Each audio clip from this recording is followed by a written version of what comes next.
ఇలా పాలు కలుపుకున్న తర్వాత ఇందులో తగినంత బెల్లం యాడ్ చేసుకోవాలి. ఆ బెల్లాన్ని కరిగేంత వరకు బాగా తిప్పుకొని దాన్ని వడకొట్టుకోవాలి. బెల్లం మొత్తం కరిగే వరకు బాగా కలబెట్టుకొని బెల్లం మొత్తం కరిగిన తర్వాత ఒక ఫిల్టర్ తీసుకొని ఆ ఫిల్టర్లో మనం ఈ పాలను వడకొట్టుకోవాలి. ఇలా వడకొట్టుకోవడం వల్ల బెల్లంలో ఉన్నటువంటి మట్టి ఏదన్నా ఉంటే మనకి వచ్చేస్తుంది. అందుకోసమని మనం వడకొట్టుకుంటాము. ఇలా వడకొట్టుకున్నటువంటి పాలని మనకి జున్ను ఏ పాత్రలో అయితే కావాలో ఆ పాత్రలోకి పోసుకోవాలి.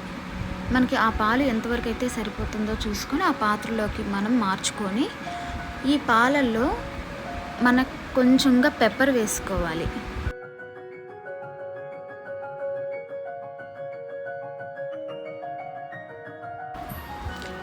ఇలా పెప్పర్ వేసుకున్న తర్వాత స్టవ్ మీద ఇడ్లీ ఉడికే పాత్ర ఏదన్నా పెట్టుకొని దాంట్లో కొంచెంగా నీళ్లు పోసుకొని మనం ఇడ్లీ ఎలా అయితే ఉడకబెట్టుకుంటామో ఆ విధంగా దీన్ని కూడా ఉడకబెట్టుకోవాలి.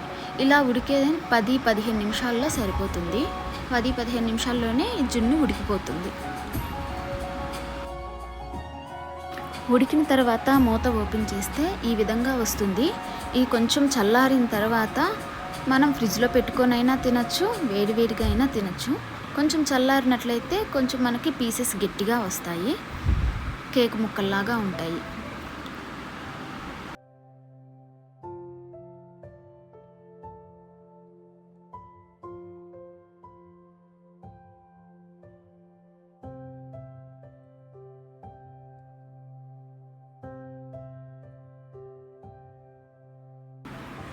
చూశారు కదా ఎలా వచ్చాయో, జున్ను కేక్ ముక్కల్లాగా వచ్చాయి.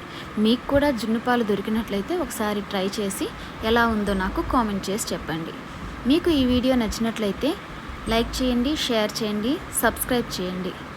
Thank you for watching Lakshmi's cafe.